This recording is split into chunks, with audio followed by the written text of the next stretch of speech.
સુરતમાં વિપક્ષી નેતા અને પોલીસ વચ્ચેના ઘર્ષણ દરમિયાન ફરજ પર હાજર રહેલા મહિલા પોલીસ સબ ઇન્સ્પેક્ટર વિરુદ્ધ સોશિયલ મીડિયા પર અભદ્ર ટિપ્પણી કરનારા યુઝર સામે પોલીસનો કાયદાનો સકંજો કસ્યો છે. પુણા પોલીસે આ મામલે ફરિયાદ દાખલ કરીને તપાસ શરૂ કરી હતી, જેના પગલે જય મહાકાલ નામથી ફેસબુક આઈડી ધરાવતા યુવક પ્રકાશ નાગજીભાઈ પટેલની ધરપકડ કરવામાં આવી. આરોપી પ્રકાશ સાડીમાં સ્ટોન લગાવવાના કારખાનામાં મેનેજર છે. મહિલા પીએસઆઈ વિરુદ્ધ અત્યંત અભદ્ર અને અપમાનજનક ટિપ્પણીઓ કરી હતી. આ સમગ્ર મામલો આમ આદમી પાર્ટી દ્વારા આયોજિત એક વિરોધ પ્રદર્શન સાથે જોડાયેલો છે.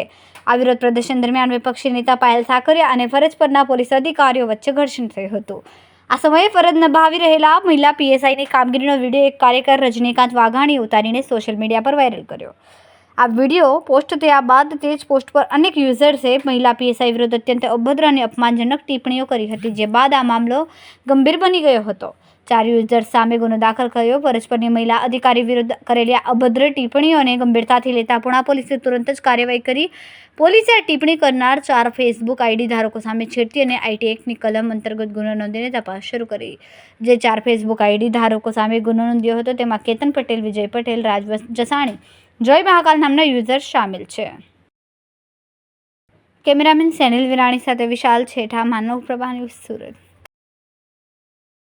અમારા વિડિયોની નવી અપડેટ મેળવવા માટે સબસ્ક્રાઇબ કરો માનવ પ્રભા ન્યૂઝ ચેનલને. બેલ આઇકન ક્લિક કરો લેટેસ્ટ વિડીયો સૌથી પહેલા મેળવવા માટે.